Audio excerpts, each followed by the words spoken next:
Hey everybody, well hopefully I'm live. We'll see how this goes. This is a very special episode of From the Pile. Last week when I was going through the pile looking for a suitable entertainment for you all. Oh, by the way, this is Super Comic Fun Time. I'll be your host, MapleBob23. Please like, subscribe, and share this video. So I was going through my pile of comics last week, and I came across this from 1978, Dynamite Magazine, and I haven't looked at this in years.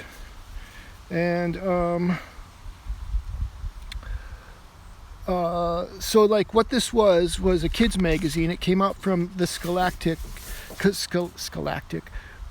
What was it? Scholastic? Battlestar Scholastica? I can't say the word right now. Right here, Scholastic. That's what it was, Scholastic Magazine. So this is from 1978, and this was just a fun book for kids. I think pre-teenagers was the audience. That's when I enjoyed it the most. It had puzzles, so it had this kind of interesting artwork. And I never did the puzzles because I was a little collector even then, though I did take the posters out sometimes. And so like one of the features was a word from our sponsor where they would do a parody of something. So here they're doing a parody of disaster movies, and it's called Blazing Lima Beans. And you know, for an adult it's not very funny, but I do like some of the jokes. Like this guy here says, the film has real meaning. If you don't eat your vegetables, they'll eat you. So I thought that was kind of cool. The one I remember most was this one ad where they're these little girls have these dolls and they can drink formula and they can pee and stuff, but they don't smell bad. So suddenly it goes, you asked for it, you got it, Toyota. And so that was like a play at the time. Toyota had those commercials where it was pretty much the same thing except they said Toyota. So the real reason I'm doing this is you can see they had all these features. They had these children models. This was like kids through the ages, and the cool thing about it was they actually used kids as models. And in a way, it was a little weird to me because these are obviously kids, and on Happy Days at the time, which probably spawned this article, is like all the alleged kids, all the teenagers were adults. That always kind of confused me. So this is what I'm talking about. Like when I first started reading this magazine, they would have these features like interviews with comic book writers for like the Hulk and the Thing. I kind of remember I don't remember who they were interviewing, but they asked who was stronger, the Hulk or the Thing, and the answer was like the Hulk could probably the Thing was pretty strong, but he probably could not stand up to a hydrogen bomb, whereas the Hulk would probably just throw the hydrogen bomb back at whoever threw it at him. And they also had like a Superman. That's how I knew Lex Luther was bald. I remember when the Superman movie came out, I didn't really get who Gene, what's his name, was supposed to be, because he wasn't bald until the very last scene in there. But it was still an enjoyable movie. So eventually when they ran out of old comic books to talk about, they decided to launch their own feature. So in the 50th issue, they reprinted it. So this was kind of hokey at times, but this first origin issue is really good. So you got the kids, they're at the fair, the little girl wins some rings, and she teases her brother. So that's Billy, and that's, what's her name? Pam. So Billy and Pam are the kids. Pam wins the rings, and then they wear them. She dares Billy to wear them, and he says, well, I'd rather have a goldfish, but I'm not afraid to wear your silly ring. So then they decide to go on the roller coaster, and as luck would have it, the roller coaster becomes derailed. They touch rings, and then suddenly they're able to lift the roller coaster to safety. And everybody is saying things, it's impossible, but look, they've done it. It's like, and then like, it just goes from here. to them being at home here, saying, oh, I can't really believe we did it. So then, like, suddenly her ring opens and this ghost monster comes out, and she goes, who are you? And he says, I have no time for questions. I am the messenger of the ring. My life is but 1 minute. Pam and Bill, you must hear my message. These rings were stolen from Princess Dawnstar and Prince Nightglider. They were twin rulers of our beautiful kingdom of Veros. The rings, when touched together, give the power to command gravity.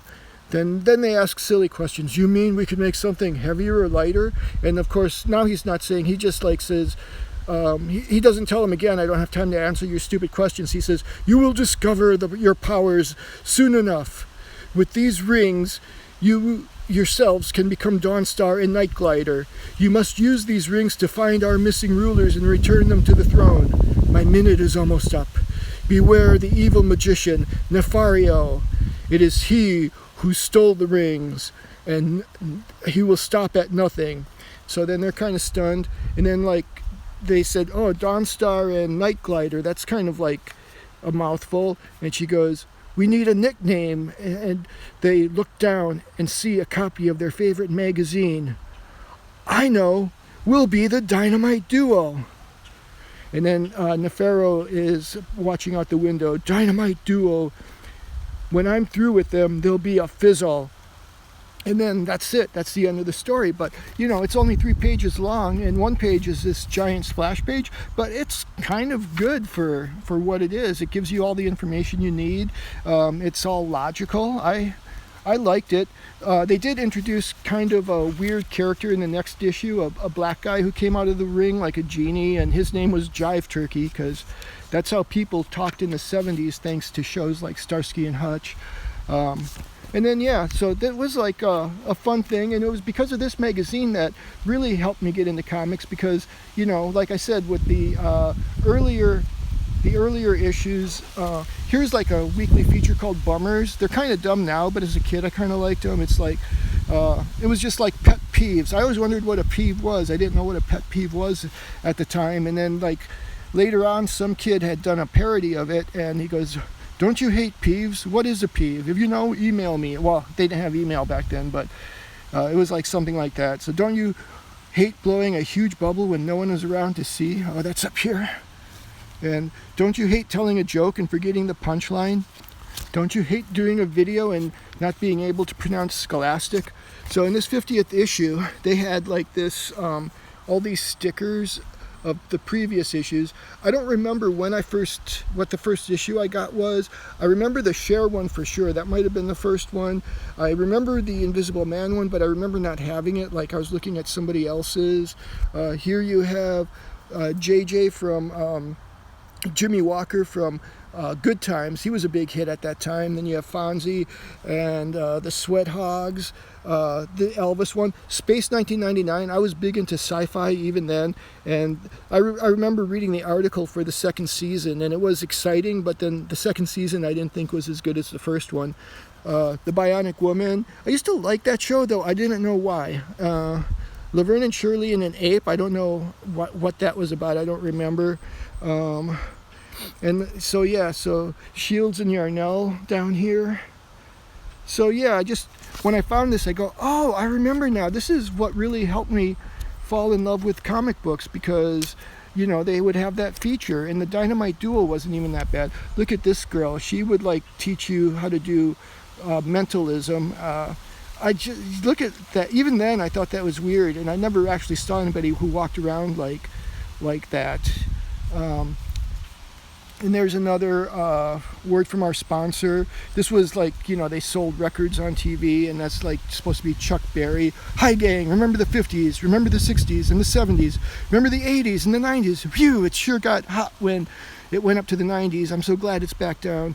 Then they have one that didn't age that well. And let's see if I can find it real quick. So here we go. This is O.J. Simpson. This is a takeoff of I think they were the Avis commercials where O.J. was running through the airport to get a car. And so like here, everybody at the end, he's like, the way they go is like they just tie a string to him and they hold on to him while he's running, and that's how they travel, I guess. I don't know, I don't remember, but yeah. So let me know what you think. Are you old enough to have read Dynamite Magazine? What did you think of it? Were you all excited every month when it came in the mail, if you were lucky enough to have a subscription, or did you order it every month from your little book catalog Scholastic sent out? Again, remember to subscribe. Check the links in the description. To support this channel, my Amazon link will be down there sometime after this video is uploaded, if this video uploads. And have a wonderful day. Love you all. Talk to you soon.